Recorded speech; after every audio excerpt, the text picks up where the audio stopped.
Right, so bought this laptop. I've seen no reviews of it on YouTube. They've got the Intel version. That's all YouTube's caked in, and I've just ordered the Ryzen version. I haven't seen any videos before I ordered this, and that's what kind of put me off. But now I've ordered it, and I thought I may as well give you guys a quick review. Go over a couple things, a couple of the features.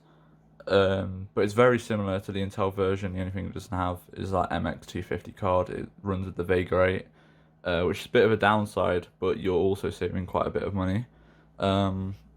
So I'll just give you a quick few pictures up on the screen of like what it looks like and stuff like that, and then we'll get into it.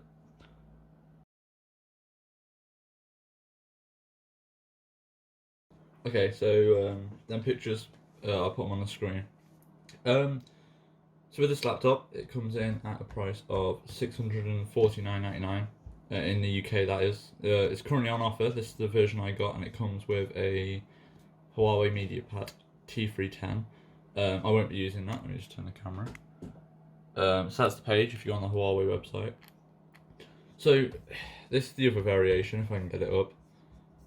And obviously that's the Intel version. This one. The only difference is it doesn't have that dedicated graphics card, which I mentioned just at the start of the video. That's the only main difference in between these, and the fact you can't get this variation of a touchscreen. But the only reason I got it, touchscreen doesn't really bother me in laptops. But it still has all the features that the Intel one has. So you got the Huawei share, and you got the fingerprint over here. Same screen, same resolution, all of that stuff. It's got the Ryzen chip. The Ryzen chip, if you go to the about your PC, it's still quite a good chip. So we're running at 2.10 gigahertz, etc. It comes with 8 gigs of RAM. Obviously, some of that is pre-used because of the system. We've still got the backlit keyboard, if I can remember how to turn that on. So you got the several brightnesses. And if we just look here, you can't really see very well, but if we're just going on the internet, so if we go on something like YouTube, it goes straight there. Like there's not much delay. I'm currently sat on the other side of my room, so the connection's a bit weak, and this is on power saving mode because the battery is on 13% now. So if we talk about the battery, it comes with a 65-watt charger in the box. From the videos I've seen, I haven't actually charged this since I got it now. The videos I've seen, apparently you can get up to 50% in 30 minutes, which can be pretty handy. I got this laptop on 84%, and it came at around, I think I turned it on at about 10 o'clock, maybe 11 o'clock, and it's currently 2:45, and I haven't charged it. It's been on full brightness, and I've been downloading updates and stuff like that. Battery so far seems really good. The other issue is that I'm not too keen on. You can only charge it through that port and use that one as an output, which is on the side there, which is quite unfortunate because unlike the MacBook, you can actually use the one that you charge it with as your like dock. But luckily, unlike Apple, it does come with this. So you got your USB there and your HDMI VGA and another Type C port, and you got that which goes into this side. At least that comes with it. So spec wise, I'll leave a list of the specs in the description. This is the 256 gig version because I don't think they do any other version of it, which is a bit annoying. But you can upgrade the storage in this because it is a M.2. So you got that upgrade feature. Now the fingerprint, this laptop turns on pretty quick. So if I shut it down now, there is a feature, if you leave your finger on for a bit longer, it does pick it up and then you don't have to reapply your finger. But I just like clicking the button instead of holding it on there because it looks a bit stupid sometimes. So I'm just looking at the time. So that's 4 seconds. Oh, it picked my fingerprint up. That was what I was on about, it's picked it up. So within 6 or 7 seconds, it's booted up into Windows and then we can use it, look. Obviously my Spotify hasn't loaded because I have that on boot up. But if we go up to here, start up, and that says 2 seconds for the BIOS time. So overall, it's pretty fast. If you're going to be using it for gaming, go for something else. It can handle light gaming. I haven't really tested much yet, but I know that the Vega 8 you can handle quite a few games. Obviously expect it's not going to be amazing. Besides that, everything seems pretty good. It's got the Dolby Atmos, so if I come on here, I can't really play a song, but if I get the 4K video, and then guys can see the screen as well. So it's a 2K screen, but I'm getting the 4K video because it's a nice one. But overall, I don't know if you guys can hear the audio. The audio seems really good, even though the speakers are down firing.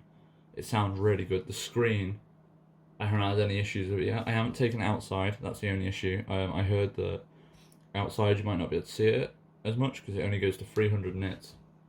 But besides that, when I had it in some not too bad lighting earlier, you could still see it pretty clear. I think this is still on full brightness, yeah. Just quick snap, you can't really tell. It doesn't really show justice. So what I'm going to do is, because I want to try it out, I'm just going to drain this battery to 0, charge it to 100, and I'll leave in the description how long it took to charge fully. I think it's about an hour it normally takes. So I'll leave that in the description, and I'm also going to edit the video on here and render it out at 1080p and see what we get, and I will leave how long it took to render in the description. If there's anything else like you guys want to know about it, and if it's convenient, stuff like that, drop a comment and I will get back to it, and I will test certain things. Unfortunately I don't have all the Cinebench and everything downloaded, so I can't give you the marks for that, but there is someone else's video which does show that. So here we go, that's, if that focuses because I'm on wide angle. We've got the Vega 8 graphics in there, but overall it's a really nice laptop. I haven't had any issues so far. The camera, I'm not turning it on because you can see my face then, but if I turn it on, it's not amazing. Like, that's me. It's not clearest, it's a 1 megapixel 720p camera, but from something this small, you can't really moan, to be honest. I don't know what else to say. It's just all good so far. I haven't had really many issues, because it was, for me, it was in between this and a MacBook, and I ended up going for this. 1, it's cheaper, 2, specs are a lot better, and I'm quite happy I've gone for it now, because everything just seems like boom, straight there. Screen looks really nice. Still got to try the charging, but I've heard it's fast, so that should be good. The battery's been amazing, and the fact it comes with like spare adapters like these, that's even better. I've got the tablet that the laptop actually come with, if I just put the screen down. So if you order it now before the 14th, so you got 6 days of this video being uploaded, it comes with this free tablet. I haven't opened it yet because I'm actually selling this one on. So you can already get probably about £100 back of your money,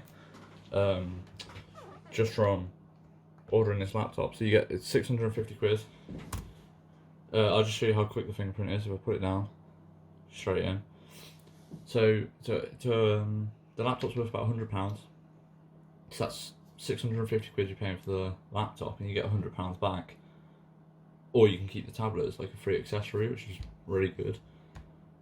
Overall, it's really good, especially for video playback. Like, it's got the 3:2 screen aspect ratio, which can let it down sometimes. There's the battery issue. We're at 10% now, I think. Yeah. So the keyboard feels really nice. It's got that chiclet keyboard on it. It's got a lot more travel, and it feels so much better than the MacBook Air one. I found that when I was pushing that, I didn't know if I was clicking the buttons or not, whereas this has got that bit of travel that just gives you that like reassurance, oh yeah, I've clicked the button.